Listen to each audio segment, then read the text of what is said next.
Welcome back to the news at 10. Following the recent flood alert issued by the Nigeria Hydrological Services Agency, the National Emergency Management Agency is making preparations to ensure an effective search and rescue campaign. The flood alert was issued as a result of the rising water levels of the two major rivers in the country, the Niger and the Benue. The agency's boss was in Lagos for a meeting with the Disaster Rescue Unit of the Nigerian Armed Forces. Our correspondent Chris Lams reports. The progressive rise in the water level of the rivers Niger and Benue is causing an uneasy calm in the country.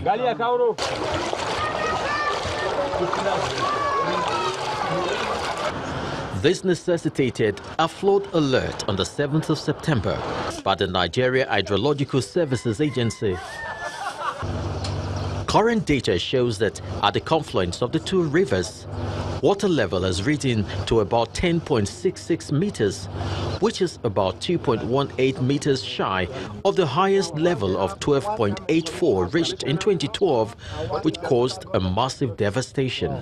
What is really of concern today, the two major dams, Jeba and Kaindi, are still massively discharging water. In order to effectively manage a looming danger, NEMA team, led by its boss, is in a meeting at the Air Force Logistics Command in Lagos with top officers. So by this, it is very clear that every stakeholder, particularly the military support, has to be in high alert mode. After expressing his concerns, the Air Officer Commanding Logistics Command speaks on the capacity and readiness of the armed forces to deploy the disaster rescue units. I can say that your DRU here, which is the 301 HAG, is well equipped and ready. Meanwhile, at the 301 Air Base, the operational capabilities of the C-130 aircraft are being fine-tuned for possible deployment in case of any eventuality. And then it can take up to around 4 aviation nurses. To be forewarned is to be forearmed. While the emergency management body continues in its preparation towards effective search and rescue, it is expected that communities and states in harm's way do the needful by moving to higher and safer grounds. Chris Lams, Channels Television News. The Economic and Financial Crimes Commission will be watching the campaign spending in the build-up to the 2019 elections.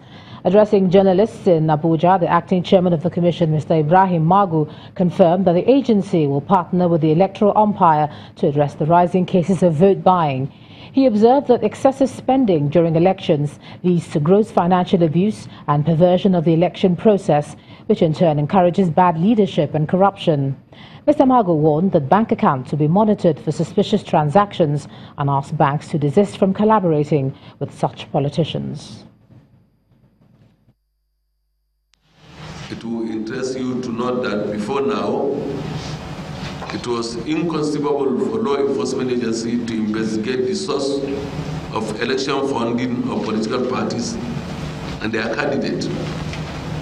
This has led to gross financial abuses and the perversion of the electoral process, and consequently enthroned bad leadership, which in turn led to corruption and bad governance. With our modest achievement in this area, I can assure you that our politicians will be more circumspect as we go into the next general election. And our people have all to gain in this process of disinfecting the electoral process by monitoring the finances of election, because it will help to improve good governance when good candidates are elected, not money bags. Meanwhile, the River State Governor, Nyesom Wike, has asked Nigerians to discountenance the moves by the Economic and Financial Crimes Commission to declare 4 officials of the state government wanted. In a statement, the governor said that the River State government would diligently fight the EFCC's alleged acts of impunity within the ambit of the law. Governor Wike says the action of the EFCC is aimed at arm-twisting the court and embarrassing the state government. The governor noted that despite the Rivers State Government and the EFCC appearing on Tuesday before the Federal High Court on the matter, the anti-graft agency has gone ahead to act outside the provisions of the law. Commuters plying the bridge over River Katsina-Alla in Benue State are appealing to the federal government to urgently rehabilitate the carriageway. Constructed almost 40 years ago, fears that the bridge may collapse were voiced a few days ago when some commuters reported vibrations. On our community report tonight, we focus on the bridge, which is the only route linking Adamawa and Taraba states to southern Nigeria.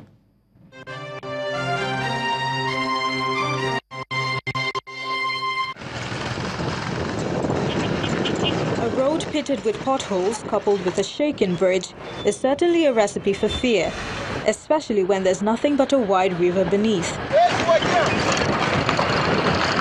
Located in Katsina-La local government area of Benue State, the bridge lies along the only route that connects Adamawa and Taraba states to southern Nigeria. However, this link bridge is causing more worry for commuters who ply that route.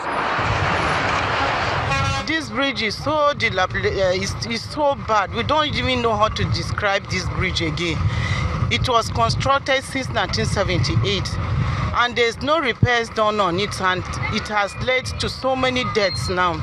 We are appealing on the federal government to come to our aid. The bridge is always shaky. When you are passing on it, you need to say your prayers before you pass on this bridge now, because it's like a time bomb now. It can collapse anytime from now, and we don't have any other way to go. If we want to go to Boko, we can't go to any other place. This is the only road we have linking into Katsina-La, and it's very, very risky now. The local government chairman says the bridge hasn't undergone any form of rehabilitation since it was constructed almost 40 years ago. In fact, the people who are passing here are at risk.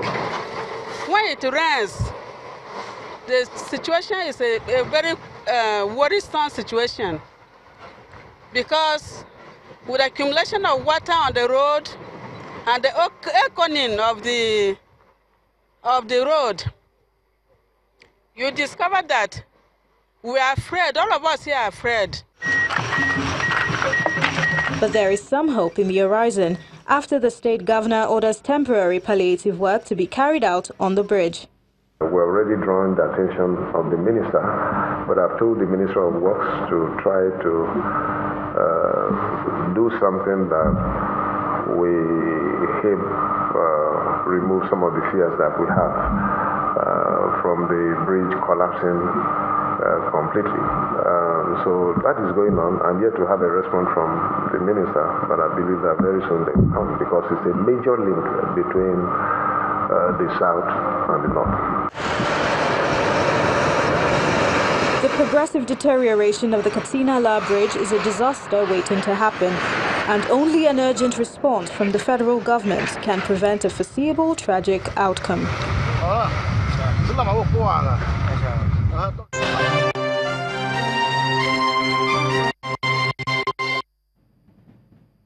The Nigeria Incentive-Based Risk-Sharing System for Agricultural Lending has developed an innovative transport system to tackle the bottlenecks associated with the haulage of agriculture products in the country.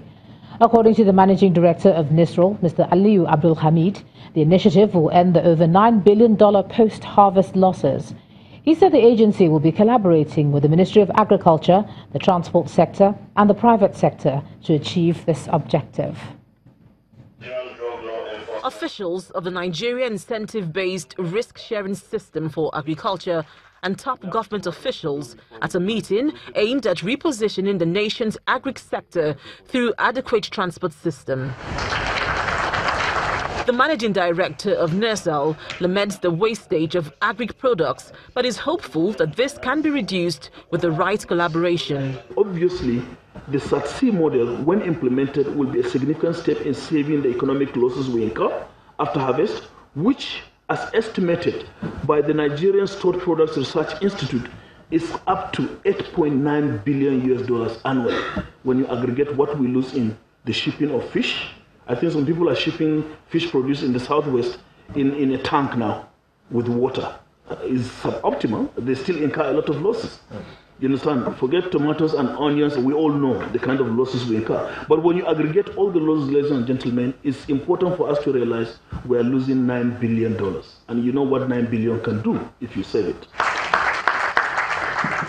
One after the other, representatives of agencies who will be working to fast-track the attainment of a transport corridor speak on the support they will be offering. Niger State is about 76,000 square kilometers, almost twice that of Holland. Almost twice. In Holland, they don't have good weather, they don't have good soil. They do 100 billion cows. Niger State with 76,000 square kilometers, good weather, good soil. What did they do? Zero. So we're looking at this. We have to come together as a nation. We support this initiative, and we are going to cooperate with right policies. While talks with key players is underway to remove the challenges associated with the transportation of agri products from one part of the country to another, experts say this will boost agriculture and create jobs for the nation's youths. Let's take a look at some business news now. Here's Kayode Okikiolu.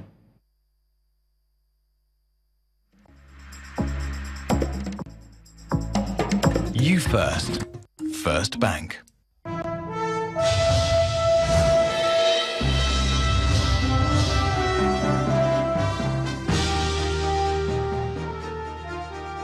Thank you, Ijama. You're welcome to Business News.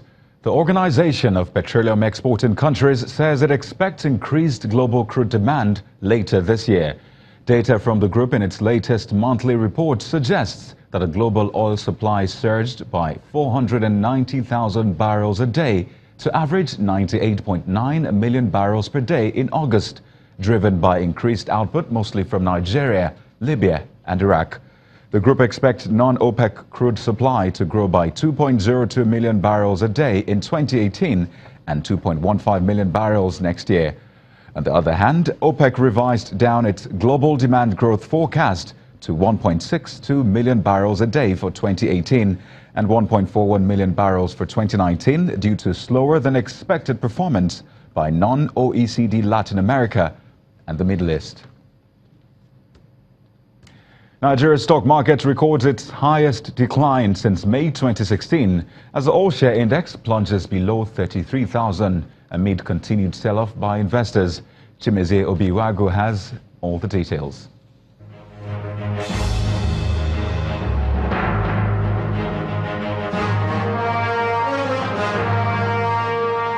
Hello and welcome, and thank you for joining us on Stock Market Report. The equities market was in a sea of red today as bellwether stocks experienced more sell-offs. As at 2 p.m., the all-share index was down 1.23%, but just a few minutes before the sound of the closing gong, Dangote Cement got hit by the sell pressure, losing 13 naira, and that automatically pulled the overall index further down by 3.46%. And looking at the sectoral indices, it's all down except the oil and gas sector, supported by the 0.61% gains recorded on Seplat.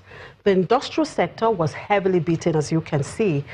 Because of the level of sell-off in the market today, transaction volume and value went up. Over 6 billion naira was realized. The question now on the minds of many is, who and what will rescue the market? For traders, only time will tell. And that was the Stock Market Report. I'm Chimezie Obiwago. Back to you now, Kayode.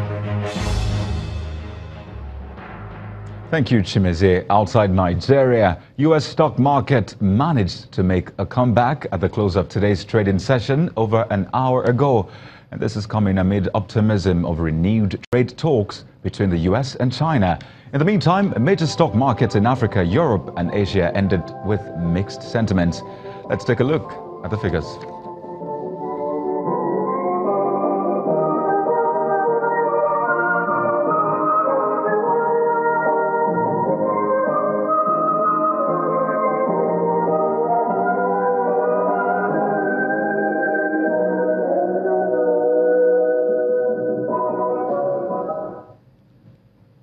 Well, that's Business News for tonight. Thank you for watching. I am Kayode Okikiolu. It's now back to you, Ijoma.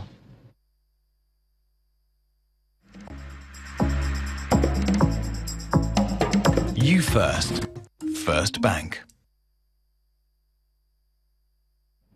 Thank you, Kayode. Still ahead on the news at 10. Former champions Eyimba, Enugu Rangers and Kano Pillars get relatively easy opponents in the round of 32 of the Nigeria Federations Cup. That's on sports.